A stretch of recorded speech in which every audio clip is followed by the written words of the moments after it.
I was like, okay, if we were being hyper aggressive, we could cut $7,000 a month worth of expenses from our business. And if we were being like moderately aggressive, we could realistically cut 4 or 5. And so it was like all these nickels and dimes, they really added up. I would encourage people to go through that exercise and really kind of think through a lens of austerity. What can we reduce? What can we consolidate? What can we just kind of get rid of that is maybe a luxury, maybe a nice to have? And you'd be surprised at how much opportunity you could find there.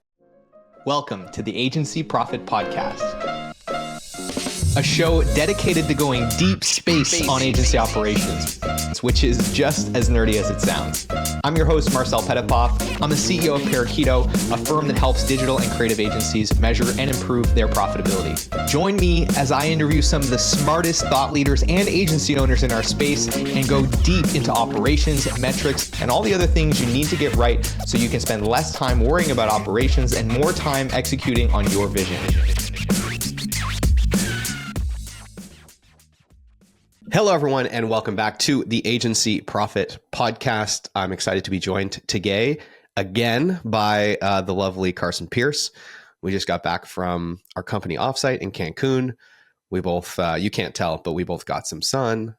We got to spend some time as a team together.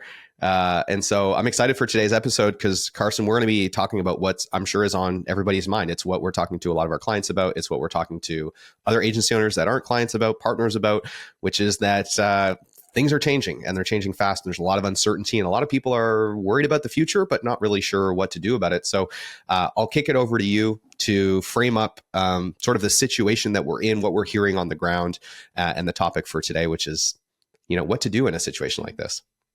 Yeah, it's interesting. We have seen it ourselves for sure. Like the clients that we work with, and we've heard almost word for word that whole idea that there's a lot of uncertainty, a lot of risk. We don't know what's coming, so therefore we don't know how to make decisions going forward. And then I've been reading a lot of other industry surveys and things like that, and they're all saying the same thing, which doesn't always happen. Usually get some conflicting information, but it seems to be a very strong theme that with everything that's going on, especially in North America right now, people are just sort of paralyzed and don't know how to move forward. And that's not just the agency side. It comes down from their clients. Their clients aren't moving. They aren't making decisions. They aren't signing contracts, and it trickles all the way down to the agencies. So this whole situation we're in has created a lot of uncertainty, and we need to figure out how to navigate that. So that's what we're going to chat about. Yep, that's what we're going to chat about. And, from my perspective, there's a lot of opportunity in this. Of course, I'm going to take that side, but these are forcing functions, right? They're forcing functions often for us to rebase our business, look at things from a first principles perspective, to, get more efficient, get more lean, look for opportunities to make our business more nimble, more flexible, and able to handle these kinds of fluctuations in the market better. So I'm sure we'll talk about lots of different ways in which we can find those opportunities, but let's kind of start out with the core challenges. What are you hearing from clients? What kind of problems, are surfacing around this uncertainty and how it's actually impacting their ability to run their business? Yeah. So, the first and most obvious source of it is it affects their funnel, their sales pipeline.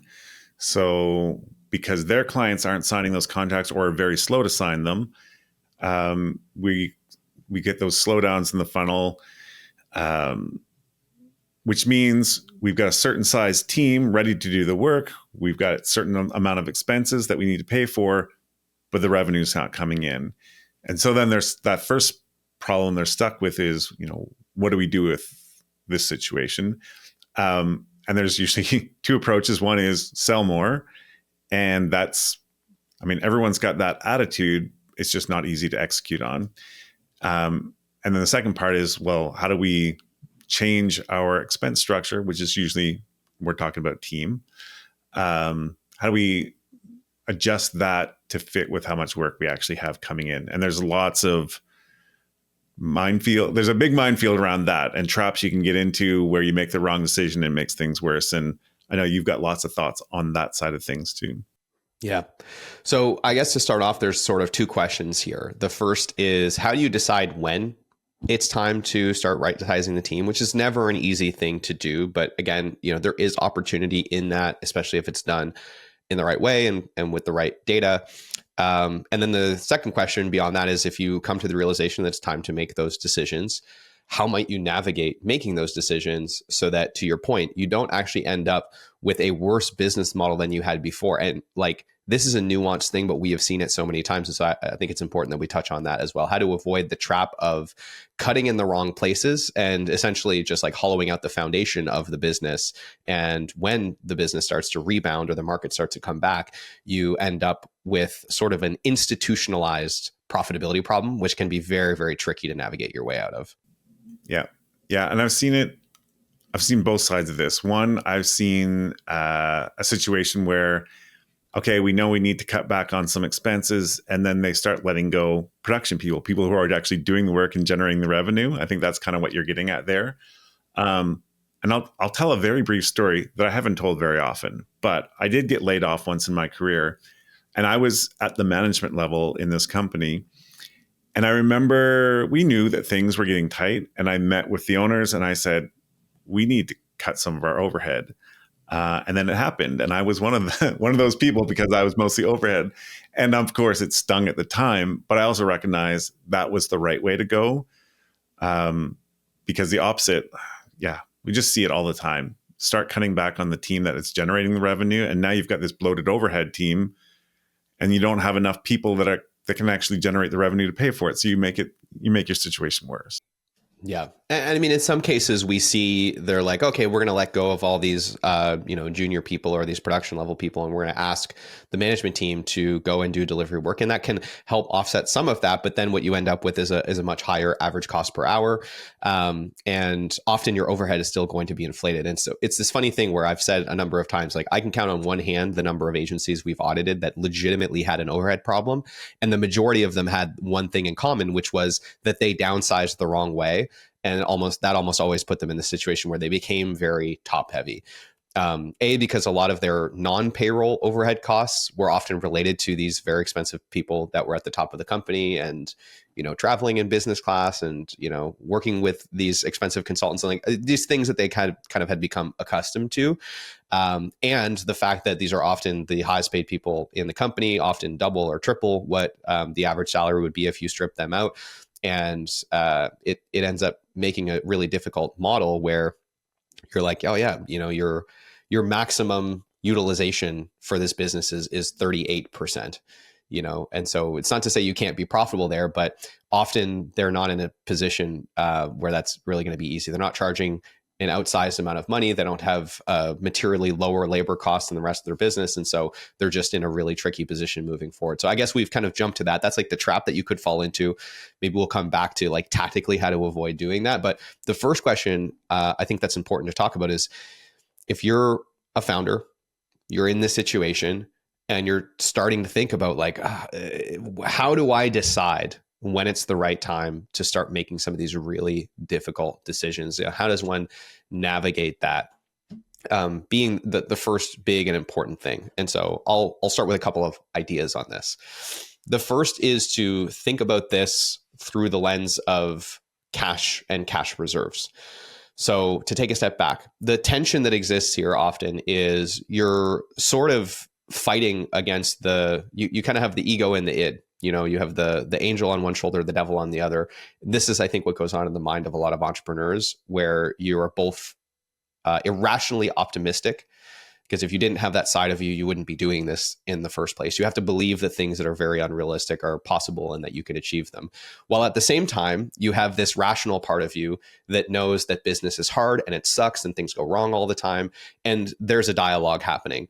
And that dialogue is, well, we have all these opportunities in the pipeline and they might sign. And if they do, we're going to need these people and we're going to be busy and there's going to be work and everything's going to be great.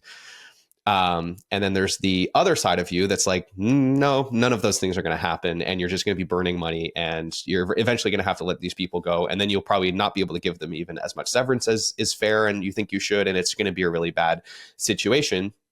And, and then when things finally do rebound, then you're going to have to take on the cost of recruiting and hiring and onboarding all of these people all over again.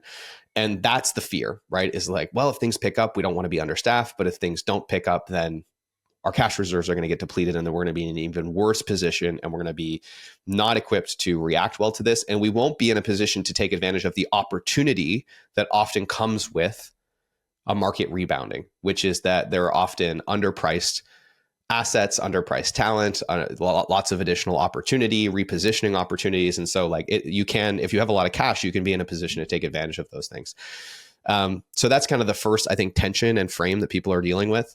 And so a couple of ideas that I have here is number one, thinking in terms of what is our cash reserve and what's our floor that we're not willing to go below. And I would say that for most agencies, this would be 3 months of runway. You almost never want to dip below 3 months of runway as your cash reserve. And the other thing to consider is what's our maximum. And this is a nuanced thing, but often having too much cash in the business makes it really easy to hang on much longer than you should, right? So if like you just happen to have 9 months of cash in the business because you never took distributions out as an owner, then that might allow you to make some bad judgment calls. And there's a simple trick here, which is take the distribution out. And then if you're really committed to riding this out, as an owner, do a shareholder's loan back to the business. And that little bit of nuance where it's like, this is actually your money and you're putting it back into the company. This is not my own idea. I've heard this from other people. I just don't remember who it was, so I can't give full credit for this. But other people smarter than me have like expressed this as a strategy to say like, keep the right amount of cash in the business so that when you have to fund things like this, it's actually coming out of your pocket and you feel the pain of having to loan the money back to the business. It's a really good forcing function for you to be thinking of things in a much more objective way and from first principles. And so that would be like the first word of advice that I would say is just take an assessment of where you're at from a cash position. Don't really make any decisions that are going to cause you to dip below 3 months of operating expenses in your cash reserve. And if there's things you can do to slow your burn, of course, evaluate those first and we could talk about those. But as a starting point, that would be the first frame that I would evaluate all of this on, outside of this kind of probability analysis of will we get a whole bunch of work and then have to staff up, which is a solvable problem. And the easiest solution is you just don't take the work. Like that's okay. That's actually a good position to be in. Or you scramble and you find different people and you make that happen. Those are my thoughts. What do you think? There's so much psychology tied up in all of this stuff. And so creating those rules around data, I think are really important because what I typically will see is, they can see what their cash reserves are, but they don't want to make those hard choices. And if you don't make the hard choices, the choices are made for you. And usually that's like, we've burned through all of our cash reserves. We cannot pay people next month. We have to start letting people go. And none of that is fun for anyone on either side. So something I did with one of our clients more recently is I made them create a plan. Like, if this happens, then you do this. If we hit this level on your cash reserves, then that triggers this decision. And they actually worked through it because, again, that optimism kicks in. So I can say, well, what do you think it's going to be like a month, 2 months, 3 months from now? And they'll always be like, oh, we're going to turn it around. We're going to sell this. We're going to close this. It's going to be fine. But we actually created rules like, if that doesn't happen, if you haven't achieved this much in new sales, that triggers this decision. And in this case, it was around letting people go. I think without that, they wouldn't have made those decisions. So I love the idea that they're data-driven. You've got these trigger points. I think a lot of that just takes away some of the emotion that can come with it and make it a little easier because it's never going to be easy, but it makes it a more set decision. And I think it does set you up for higher quality decision making because you can often work through that ahead of when the stress level ramps up significantly, which just clouds judgment across everyone that's going to be involved in making those decisions. And so if you can be basically deciding on behalf of your future self from a position of being far more balanced, far more relaxed, before things really escalate, and before, money becomes tight and before, emotions run high, that is generally a good policy. And I would use, in a time like this, I would use your kind of floor for cash reserves as one of the main driving factors behind when it's time to execute on these kinds of things. Now, that sort of starts to lead us into the second piece, which is assuming you've reached that point. How do you evaluate, how do you think through making adjustments to the business? And so a couple of different ways to think about that, but I'll pause there. Anything you want to add to that? No, that's where I want to go too. Like you've gotten to a point where you know a decision has to be made. What is the decision? Something I've worked through with a couple clients recently is just modeling it all out. Like, what does your team look like? Who's busy? Who's not busy? What happens if you cut here or cut there? I mean, that loops back to, hey, if you cut overhead, if you cut production people, does that throw off your model utilization? All that sort of thing. So, obviously I'm already thinking about the Parakeeto tooling and how we use it to come up with some of that. Because that's the experience I've had. But yeah, how do you approach this maybe from a higher level? Yeah. So, the first place that people will often go in a situation like this, and it is a good place to start, is looking at hard expenses, overhead expenses. So it's the classic move of you pull up your expenses by vendor report for the last 6 months, or you pull up your credit card statements, or whatever that is, and you go through with a highlighter and you highlight anything that could be cut or reduced. Now, the important psychological thing in a situation like this, and I actually just recently went through this exercise actually on our plane ride home from Cancun, because we eat our own dog food, and so we're going through a lot of this kind of analysis right now for ourselves. I did that. I pulled up our expenses by vendor. I went through, and the thing that's demoralizing is when you're first going through it, it doesn't seem like anything is material. You're like, oh, this software is $100 a month. We could probably cut 3 unused seats from that. Oh, this thing over here is $250 a month. We might be able to reduce that by 20%, right? And so it doesn't look like any of this stuff is material. But when I got to the end of that exercise, I was like, okay, if we were being hyper aggressive, we could cut $7,000 a month worth of expenses from our business. And if we were being like moderately aggressive, we could realistically cut 4 or 5. And so it was like all these nickels and dimes, they really added up.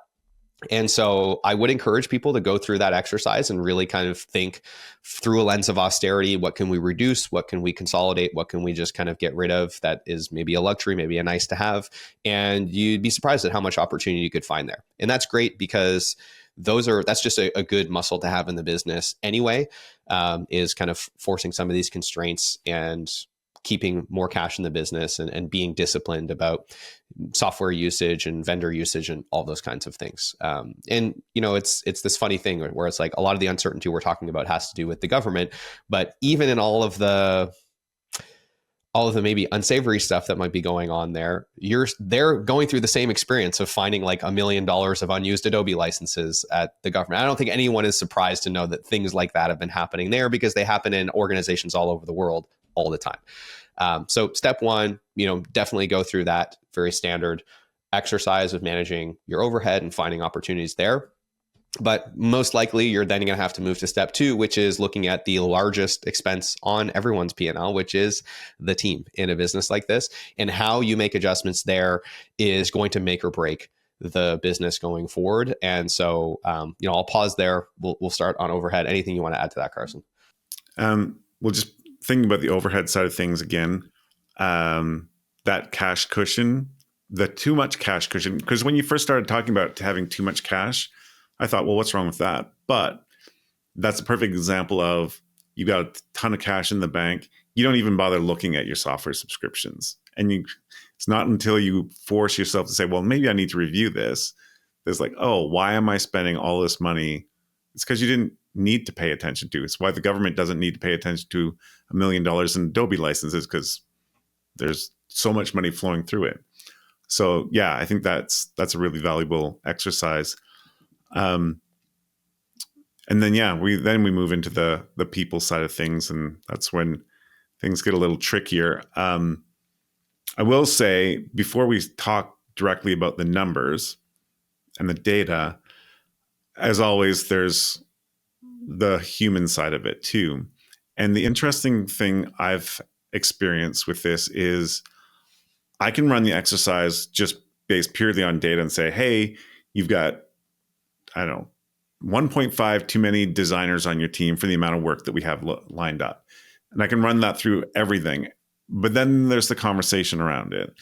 And it becomes, well, we can't let this person go because they can also do this other thing. And there's so much nuance there of what is happening with actual individual humans that I think you have to think about it from a lot of different angles. But having the data just makes that starting point a lot easier. Yeah. And so I think from a psychological perspective, it's kind of the same thing that we talked about earlier. I think the first step is to try to look at this as objectively as possible. And that might actually necessitate bringing in an external third party. And this is not just me saying, oh, you should bring Parakeeto in to do that. Of course, you could do that. But like, you might even just have a friend that runs a business or runs an agency that you trust to say like, hey, if you were in my seat, what would you do? And the benefit of their perspective is that they don't have these relationships. They don't have the context. They can really look at this from a place of first principles. And this is often the criticism of like the CFOs or the wartime CEOs that get brought in and they right size companies, but like they're effective at doing that because they're so unemotional about things. And so if only to get that perspective, I think there's a lot of value in doing that exercise or having someone help you go through that exercise so that you at least have sort of the facts of this is what is possible if these moves are made. Because what I've learned, especially from having turnover in our own business, frankly, people that I was deathly afraid would leave the company and they got opportunities and they moved on. And I was like, oh my God, this is going to be so hard. In my mind, the process of having those people transition from the business was monumental. And in practice, it's been actually quite smooth. And in large part because as a team, everyone stepped up and played their part in helping that transition go smoothly and taking things over, and full credit to you, Carson, like you've been a big part of that. And in many ways, we found opportunities in that because it was a forcing function for us to take a much closer look at things we hadn't looked at in a long time because they were just happening and nobody really had to worry about it. And we found so many opportunities in that to like automate things, get rid of things, move things to lower cost labor, to make things more flexible, more fractional. So I think that's just an important thing on the psychology to share, which is that like, I definitely know what it feels like to be really afraid to lose someone because you just can't fathom going through the process of having to find someone else to do this thing or teach someone else how to think about this thing or restructure that role. But it's almost never as hard in practice as you make it out to be in your mind. And in many cases, it ends up leading to better outcomes. So with all of that in mind, I guess I'll pause there. Anything to add to that? Yeah. Well, I mean, like you said, we've kind of gone through that recently. I think there's nothing that forces you to find efficiencies than putting yourself in a situation where you're doing something you don't want to do. Like for me, taking over a lot of tasks that we used to have someone else doing made me say, why are we doing this? Do we need to do this at all? Who else can do this?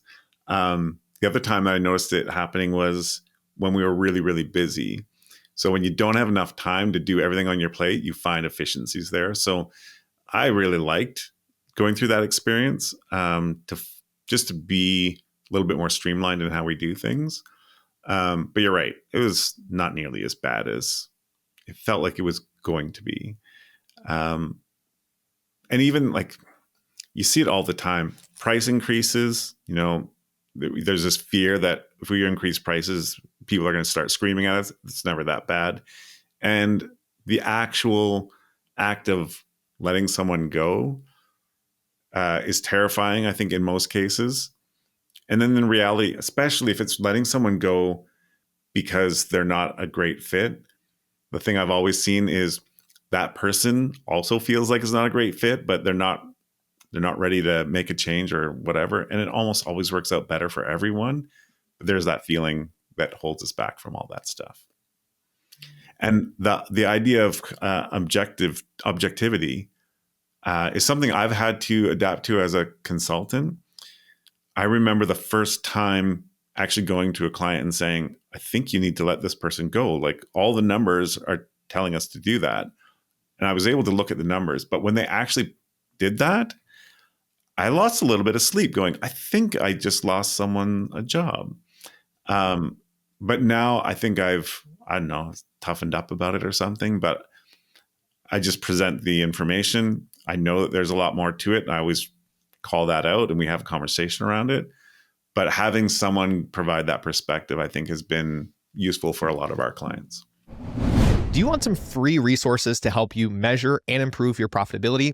If you do, then I want to tell you about our agency profitability toolkit, which you can grab absolutely free in the show notes or by heading to parakeeto.com/toolkit.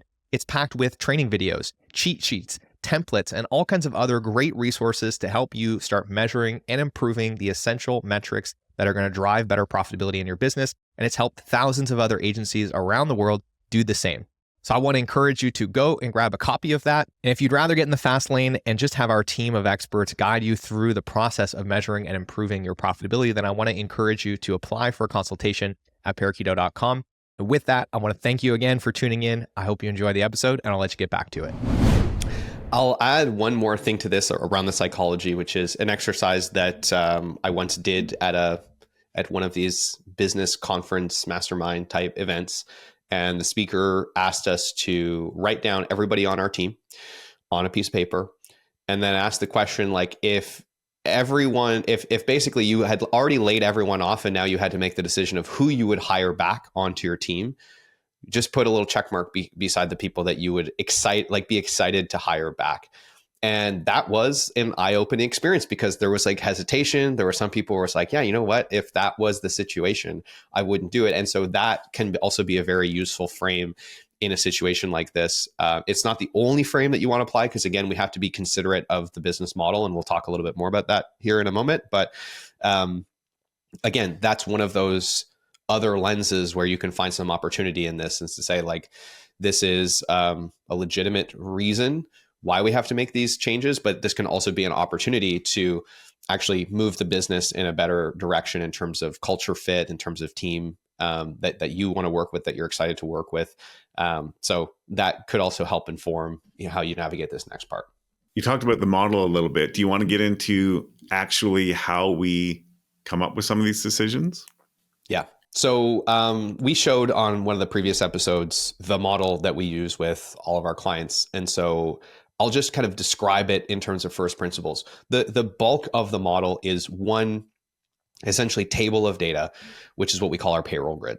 And what the payroll grid makes up is a list of all the people that we have on the team and some basic information about those people, how much they're paid. And this is kind of their fully loaded compensation costs, including bonuses and commissions, benefits, 401k matching, all the things that you would load into their compensation. Then we have information about their role within the business. And largely, you're going to have a couple of different classes of roles. You have people that we would call, producers or delivery team members. Most of their job is to do things for clients. You're going to have managers that fall within the delivery team. And then you're going to have managers that fall outside of the delivery team, or largely administrative or sales focused kinds of roles. And next to that, you have a split of where their time is going. And we basically bucket that into 4 categories. The first is delivery time. And so delivery time would be time that, in a perfect world, this is the important framing here, right? In an ideal, realistic scenario. So the frame there is, if you had unlimited work to do, where would this person's time get spent? And so how much of it would be doing client work? And for pure producers, it's basically their maximum weekly utilization target. For a lot of people, that's between 30 and 34 hours a week. Let's say that, like, if we had unlimited work, that's about how much time they would spend actually doing work for clients. So that's section 1, how much delivery time for this person. Some will have 0, some will have 34, and then some will have anything in between. The next row is what we call delivery overhead. So this is time spent working in the delivery team, but not on clients. So examples of this would be, you're filling in your timesheets, you're on the status call for all of the clients, you're updating the project management tool for a whole bunch of different things, you're doing professional development, you're learning about the new Canva features that just came out. Or if you're, I don't want to use the word, like Adobe just released a whole bunch of things because you're a designer and you use Adobe. Whatever those things are, if you're a manager, you're doing one-on-ones, you're doing creative reviews, you're doing things that you can't necessarily attribute to one individual client cleanly, but are required to keep the delivery function of the business running. That would be delivery overhead. So again, a lot of pure producers, they're going to have, let's say on a 40-hour week, 32 of delivery time and maybe 8 of delivery overhead time. and 100% therefore of their time goes to delivery. And we'll get to how we allocate salaries in a moment. And then the last couple of rows are overhead. So how much time is spent on sales and marketing, how much time is spent on administration. And there'll be some people on the team that have responsibilities there as well. Some people on the team that 100% of their responsibility lies there. Now, here's the kind of important piece. There's some simple math that needs to be done. And of course, our platform does all of this math for you. And if you stay till the end, I'll tell you how you can get free access to that platform. And then you don't have to build this complicated spreadsheet on your own. But a couple of important formulas. Number one, where is the money going from these people? And the way that you do that is you take their total capacity. For most people, that's 40 hours a week. And then you divide it into essentially 3 buckets, or you could even simplify this to 2. How much of their time goes to delivery? That would be the sum of their delivery time and delivery overhead time divided into their total capacity. So for example, if they spent 20 hours a week on delivery combined out of 40, they would spend 50% of their time in delivery. Therefore, 50% of their salary would be a delivery cost. And then you do the same thing for the overhead functions, which would be sales and marketing and administration. And so that's the first set of calculations you can run, which is based on our current team, how much do we spend on delivery? How much do we spend on overhead?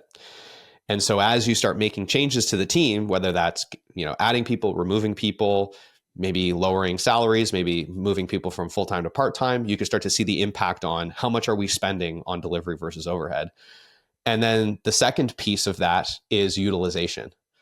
Very, very similar formula, but we're looking at how much time is spent in this particular question. The important thing is how much time is spent on delivery hours, the time actually spent doing work for clients, because that's what earns revenue, divided into total capacity.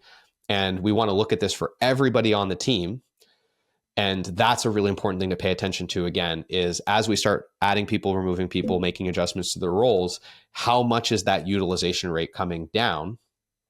And then the final piece of information that is easy to calculate and also very important is what is our capacity for revenue?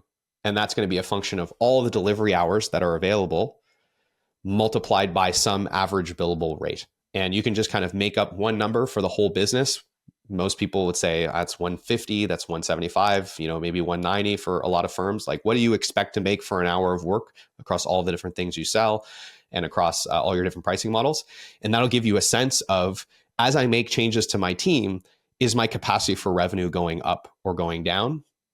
And if you just kind of do that simple set of math, you start to see the impact of cutting a bunch of people that don't make as much money, but spend a lot of their time earning revenue and getting things done for clients, and seeing how that lowers your utilization. It lowers your ability to earn revenue, but then your costs don't move that much. And a lot of your costs start to skew towards overhead.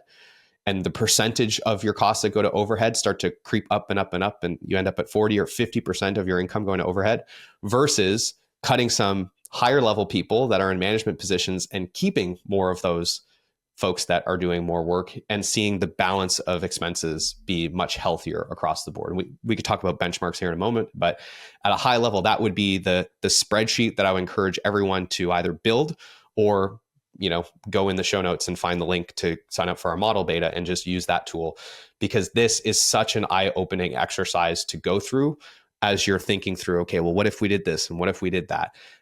Because those impacts are much less obvious without them right in front of you as you're doing that analysis. Yeah. And we've seen that so many times where clients, agencies will have a plan how they're going to approach the situation.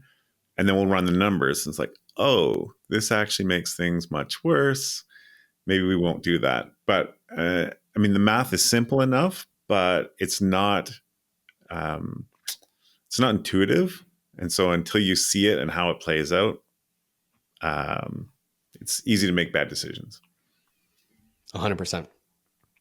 So let's talk really quickly about benchmarks, which is like, what should your model look like in an ideal world? And so generally speaking, when we think about percentage of expenses going to a given area of the business, we want to see usually 50% or less of your income going to delivery and 30% or less of your income going to overhead.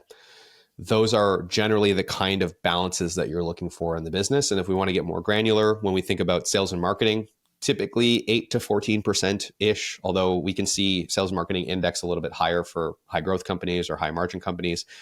Administration, generally 8 to 14% as well. And facilities would be anywhere from 0 to 6%. The more important thing being that the three of those add up to 30% or less. And that would include both the salaries that are going to that area, as well as any kind of hard expenses that you might be paying for, like software licenses and consultants and accountants and all of those other things. So that's, generally what we're looking for there. And then in terms of utilization rates, there isn't a hard benchmark for this, but I think what we've observed is that unless you're landing somewhere in the 50 to 60% range for the entire business for the entire year. So what that means is if I look at everybody on the team and all of their capacity, for most people, that's 2,080 hours a year. And then I look at how many delivery hours could actually get worked in a perfect world. If that number is in at least 50% of the total capacity or more, then it's not to say that you can't be profitable. It's just that generally you have to have some other way of being more efficient than average, which would be lower costs on your team and or higher pricing than the average bear in order to kind of make that work. And so those would generally be the kind of loose benchmarks. And then the other thing that we would generally look to is your average billable rate at least 3 times your average cost per hour, or more. And if you're kind of checking all of those boxes as you model the changes to your business, then you're probably doing it the right way. Yeah. One thought here, a couple thoughts. The balancing your rate with your team, your internal team, is by far more important than what your actual rate is.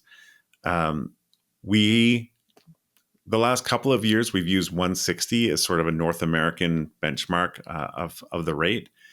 But I've seen some surveys come out more recently that push that higher.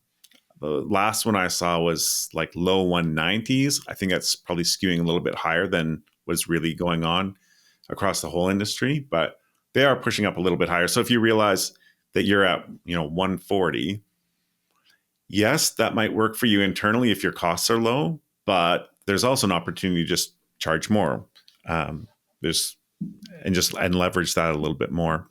I'll just comment on that a little bit. I did an episode a little while back about benchmarking and all the problems with benchmarking. So if you want to hear me rant about that for 40 minutes or so, then by all means, knock yourself out. But the trouble with rate benchmarking that I'll just point to here is that it's really hard to benchmark rates because, first of all, the question is, well, what are we actually talking about here? Is this just the number that you have as your target? Or is this actually the number that you're realizing? And generally speaking, what we're benchmarking there is like, what's the thing that's on the rate card internally that everyone says they want to achieve?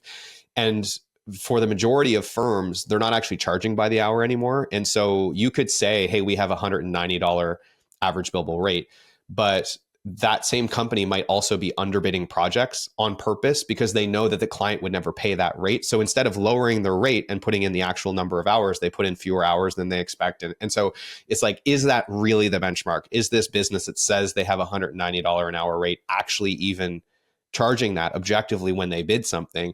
The answer is often no. Like when you see somebody with a rate that they're saying, oh, our rate's way higher than the average. And that surfaces another point, which is like, this is a little bit more nuanced, but there is a lot of value in understanding roughly what your actual rate might be and how much it differs from this target rate that you're putting into this model. So that's another tidbit, and we have some information on how to do that. But the simple thing is take your agency gross income from the previous year and divide it by the number of delivery hours that you think got worked, which might be what's in your time tracking tool. It likely isn't exactly what's in there, and you have to do a little massaging to that, and that'll give you a ballpark range. So as an example, if you did, I don't know, $2 million in revenue, and you divided that by, say, 13-ish thousand hours, then that would tell you that you're somewhere in the $150-ish an hour range as an average billable rate. So that would be the simple math to kind of get an understanding of like, where might we actually sit with this? Yeah. Yeah. And then the other side of it, going back to utilization, one important thing I think to note is when you're calculating that utilization, we're also including time off. And the reason I flag that one is because I've seen a couple situations. One is just where an agency was giving people a lot of time off, like in my mind, a ridiculous amount. And they're thinking, oh, we're creating this wonderful culture for everyone. We're, work-life balance, et cetera, et cetera. But then you look at the numbers and go, well, you can't really operate your agency this way, or you're going to get to a point where you're going to let people go because you can't afford to keep them. And then the other example is, we've talked about this on a previous, or you talked about it on a previous episode around the 4-day work week. It's like, yeah, it sounds like a great idea, but you have to make sure the math works too. Yeah. And I'll just the nuance on this is that the pushback we get on this way of looking at utilization a lot is, well, that doesn't really seem fair because that's not time that's available. And the important thing to remember here is that, well, that's not the question that we're answering. We're not asking ourselves how well are we utilizing the available time. That's a very legitimate question to answer, and project managers will have some different version of utilization often that they're looking at that helps them answer that. We're looking at this through a profitability lens. And through that lens, a measure of utilization that increases the more time off we give people, which is time that we're still paying for. Like PTO, the definition of PTO is paid time off. And so the question we're asking is, how much time are we paying for that gets used to earn revenue? Therefore, we must include all of a person's paid capacity in the basis for capacity, which in most employment contracts is 52 weeks a year at 40 hours a week. And we understand that not all of that time is available. And we want to see the cost of that unavailable time reflected in that utilization rate, which is why we calculate it that way. Yes, absolutely. It's one of those subtleties that I think a lot of people miss. And we hear it all the time where people want to calculate a different way. It's like, well, actually, yeah. In this context, that is not the way. Yeah. Okay. We've talked about the psychology of when to make the decision to evaluate making changes to the team. We've talked a little bit about how to think through that, do some math, give yourself an understanding of what the impact is going to be. We've talked about some benchmarks that you could be paying attention to in order to make sure that as you make those cuts, the business model is remaining healthy and capable of turning a profit. Is there anything we haven't talked about yet, Carson, that you think we need to hit on before we wrap on this? No, I mean, there's always more to the story than the numbers themselves, which is a hard thing to say because we live in the numbers so much. But I'll give you another example. One is I was looking at a situation and we were having a conversation based on the numbers. It looks like you should probably trim back your team. You should move to contractors because they were quite seasonal. So they had this half of the year where they were very busy, half the year where they weren't busy, but they were keeping their team on year round. And I'm like, well, you're paying for a lot of time that doesn't get used. Why don't you move to a contractor model during your busier times? And it was interesting, the conversation we had, which was around, I guess, two main things. One, how long their contracts were, and it would extend beyond their busy time. And so you can't just have a contractor in that time and then switch to someone else internally for the rest of it. Like, you want to have that consistency throughout the project. So they would have a year-long contract. How do you break that up? And then the other one, of course, is just how much training is required to effectively do the work. And if you can't ramp someone up really quickly and you're expecting them to do this short-term project and then get back out again, it just wasn't going to work for them. So they had to find other ways around it. But there's so many of those kinds of conversations that have to happen before you're just like, here's what the math says, we do this. Yeah. Yeah. And I think that this leads to, this is a good thing to close on, right? Which is one of my favorite questions. It has so many different uses. I'm sure you've heard me ask this question before, which is what would need to be true, right? And so once we rebase from a place of first principles and we say, okay, this model for the business, getting to this place would be ideal. Then instead of starting with, here's all the ways in which this is going to suck and be hard, we kind of flip the question and say, what would need to be true for us to get to this place? And so the important thing to realize is, even in the situation that the client, was describing, which is like, oh, it might be really hard to train this person. There might be a lot of context required. The important question is, well, is that inherent or is that reflective of our current set of circumstances? Is it that it's not possible to get somebody on a fractional basis ramped up onto this thing? Or is it that we're just not currently in a position to do that? And in asking that question, I think this is where it's a really good forcing function for us to actually make our business more resilient, make it more streamlined, have better processes, have better technology, be more fluid and nimble. And so while these things are often not easy to execute on, this can be a moment where you go and you're pushed to turn over that rock, to rebuild that thing that isn't quite broken, but it's not working as well as it could. And while that's not necessarily a fun thing to do, in the long run, it can add a lot of benefit. And to your point, I think the realization for a lot of firms is going to be, we either don't need to be doing this internally at all, like we could be partnering with somebody outside of our four walls and we'll be better for it, or at the very least, this doesn't need to be a piece of overhead that we have to carry as consistently as we do, or at the level that we do. And there's an opportunity to make this a little bit more flexible, even if we might pay a bit of a premium for that flexibility. On the balance, we end up saving money because of all the unutilized time that we won't be paying for. And often that means that we can shift that responsibility to an expertise that is much deeper than the one that we have within our four walls. And so, like, just an example of this is not agency related. I have a cousin that's the CFO at like a really big, really well-known D2C company. And he's been going through a massive kind of right-sizing, cost-cutting exercise in that business. And one of the things that he talked about was he was able to take their logistics costs, shipping this product that's very expensive to ship all over the world, from being, I think he said, here, I'll do some math. I'll give you percentages just so I'm not giving too much away. It was almost, when he first came in, they had hyperscaled. They were spending almost 90% of their income from product on logistics. So it was crazy. They were losing a lot of money. And now, after rebasing that, it's closer to 22%. And the main thing that they did was they just pushed it all outside of the four walls. So instead of, they were like a product company selling a product to clients, and they were also building an entire logistics company internally. And it was like, why are we doing this? We're really bad at it. Let's hire professionals. And so those are often like really good frames to be looking at things through. It's like, is this thing that we're trying to do actually something that we are experts in, that we're passionate about, and that we are on the cutting edge of? Or is there somebody else out there that we could actually borrow at a slight premium, a smaller fraction of that expertise? Yeah, for sure. And then even just things like process improvements, forcing yourself to look at some of those things and evaluating them can be incredibly useful and valuable. And I'll just do a quick plug because I'm in the middle of reading a book. I just finished a book called Reset by Dan Heath. Talks a lot about this stuff. Loved it. So I'm going to get a little plug in there for that. So if you want to check that out, around process improvement and evaluating things like that example you just gave, really useful. Awesome.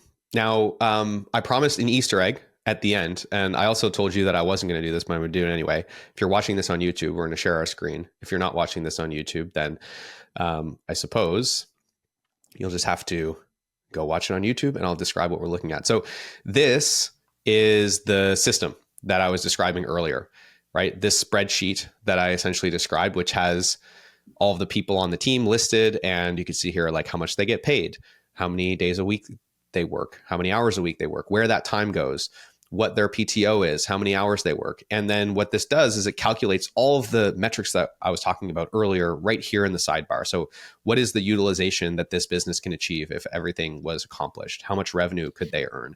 Where is their compensation going to go? And additionally, this allows us to open up a model and look at this on an annual basis and play with this. So for example, we can see here what percentage of this business's income is being spent across delivery, sales and marketing, administration, et cetera. And I can play around with things like, what if our rate was $10 an hour higher? What if our utilization, we hit a little bit less? And importantly, if we come back to this last thing that we were just looking at, if I start making decisions like, what if I removed this person from the business? You can see that in real time, I could see how that's lowering my utilization, how that's changing the numbers that are going towards the different areas of the business. So this is calculating all of this for us in real time. So the TLDR here is this, rather than building this yourself, you can just use ours for free. There's a 90-day free trial, and you can access it by going to parakeeto.com/model beta. So we're going to leave a link to that in the show notes. I want to encourage you to go check that out. There's no credit card required to sign up or anything like that. You won't be charged at the end of the 90 days. We'll reach out to you if you want to keep using it. But this is a tool that we built specifically to help people with these kinds of things. And hopefully, if you're listening, that's something that you can go take advantage of. So that's it. That's my Easter egg. Awesome. And if you start playing around with it and you want more help, that's what we're here for too. Like, it's one of my favorite things. And we talked about it last time I was on the podcast, just like getting in there, helping people figure out how to make sense of their numbers and then seeing what the outputs are.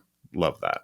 So yeah, absolutely. So with all of that, Carson, I had a lot of fun today, and hopefully this was helpful for all of you listening at home. So thanks for tuning in, and we'll both see you again very soon. All right. Thanks. Hey, thanks so much for tuning in to today's episode. I hope you enjoyed it. And if you've ever found yourself thinking, man, I get so much value from this podcast, I wish there was something I could do to return the favor. Well, today's your lucky day, because you can leave us a review wherever you're listening to this, and it is incredibly helpful. Of course, if you haven't grabbed a free copy of the Agency Profit Toolkit, go and get that. It's got tons of free resources to help you improve your profitability.